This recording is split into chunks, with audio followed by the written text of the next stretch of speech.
Leandro tenía mucho miedo de quedarse solo de noche, pero nunca lo hubiera confesado. A los 10 años, se sentía demasiado grande para pedirle a sus padres que no salieran.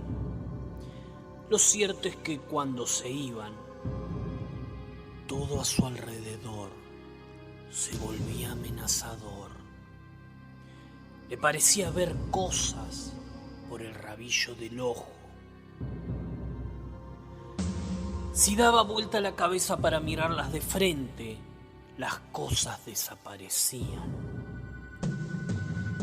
Quedarse en su cuarto, sobre todo, le resultaba intolerable. Taparse la cabeza con la frazada era todavía peor. Los monstruos que se imaginaban podrían encontrarlo así, sin que él pudiera verlo llegar, y entonces estaría completamente indefenso.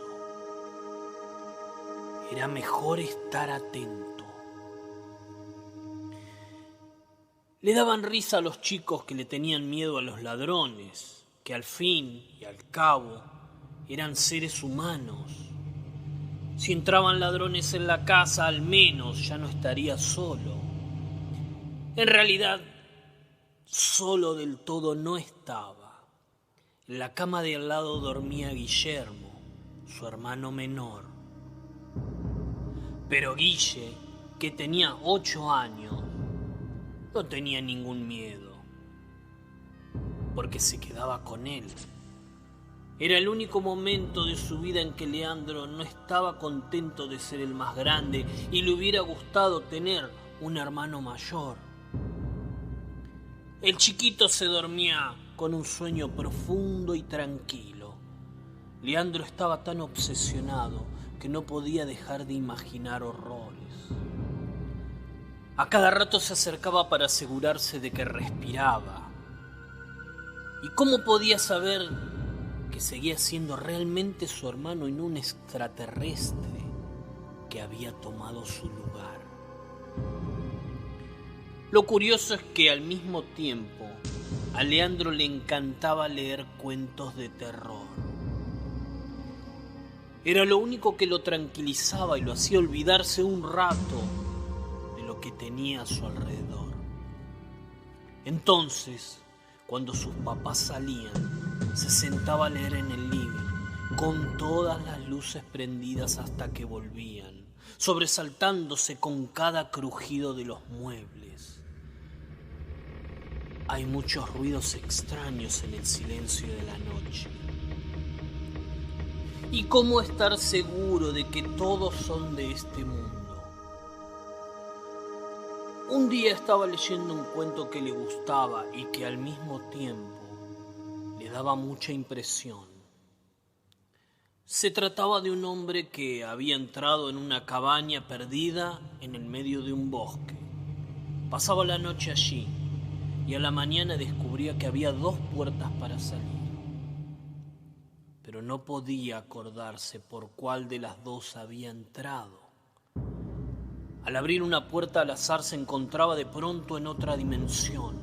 Un desierto inmenso y horrible se extendía hasta el infinito. Aquí y allá había unos cactus que se movían lentamente y parecían tener ojos. Una extraña atracción lo impulsaba hacia la nada. Con un sobrehumano esfuerzo de la voluntad del hombre conseguía resistir y casi sin darse cuenta se encontraba de vuelta dentro de la cabaña. Pero una vez más, no sabía cuál de las 2 puertas daba al bosque y cuál daba al horror. Tenía tanto miedo que se quedaba encerrado para siempre. Era una historieta. El dibujo mostraba que la cabaña tenía agua corriente y que había apoyadas en las paredes pilas y pilas de latas de conserva, como para que el lector supiera que lo que esperaba al hombre no era una muerte rápida, sino meses y quizás años de indecisión. El último dibujo mostraba las dos puertas, los dos picaportes. Leandro levantó la cabeza de la revista y miró a su alrededor. Más de una vez había corrido la cortina del baño de un tirón asustado, pensando que podía ver un cadáver recostado en la bañera, listo para levantarse en cuanto él lo mirara. Pero nunca se le había ocurrido que todas las puertas podían ser peligrosas. Ahora lo sabía. Su casa estaba llena de puertas, la de la cocina, la del baño, la de su cuarto, la del cuarto de sus padres. Cualquiera de ellas podía conducir a un lugar desconocido y terrible. Por suerte, casi todas estaban abiertas. Solo la puerta de la cocina estaba cerrada. Y ahora tenía sed, mucha sed. ¿Se atrevería a abrirla? Dudó un momento con la mano en el picaporte, avergonzado de sí mismo. Finalmente abrió de un empujón.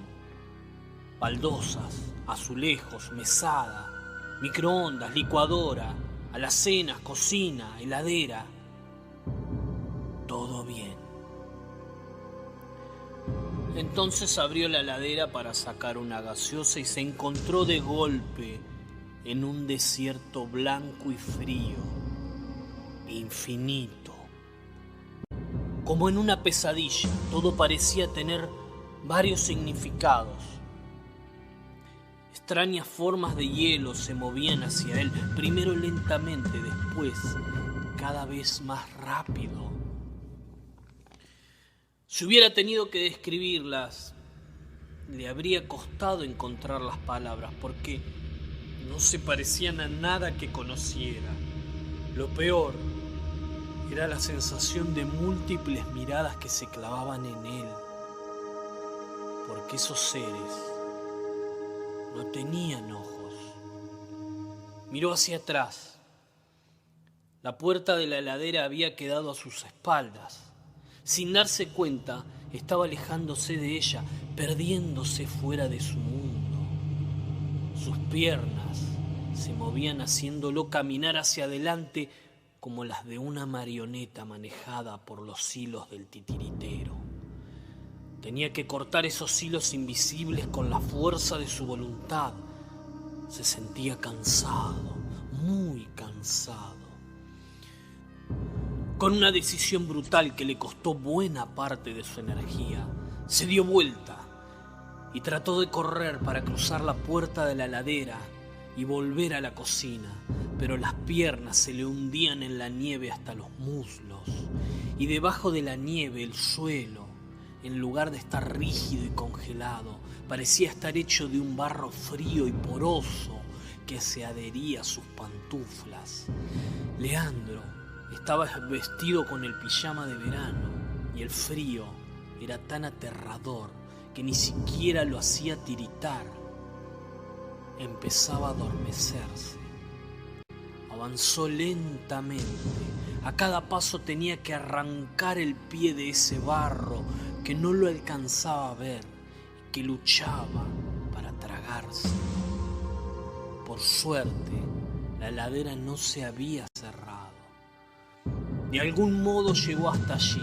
De algún modo logró aferrarse al borde de la puerta y saltar al otro lado, mientras el barro helado devoraba sus pantuflas, con un horrible sonido de absorción. ¡Leandro! ¡Leandro! La voz de su madre lo despertó. Te quedaste dormido leyendo en el sillón del living. Era maravilloso, casi increíble volver a ver a sus padres. ¿Qué te pasó?, preguntó su padre. ¿Otra vez tuviste un mal sueño? Pero mirá cómo tenés los pies embarrados. ¿Saliste al jardín en pantuflas?, preguntó su madre.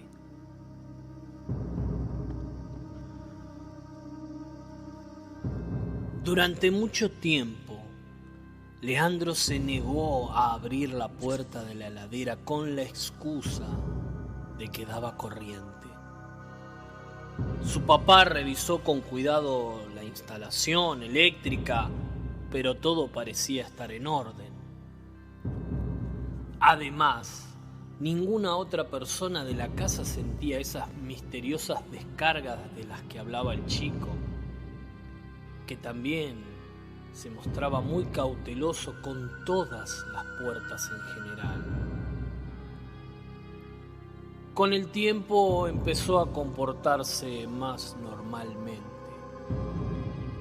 Había muchas explicaciones para lo que le había pasado.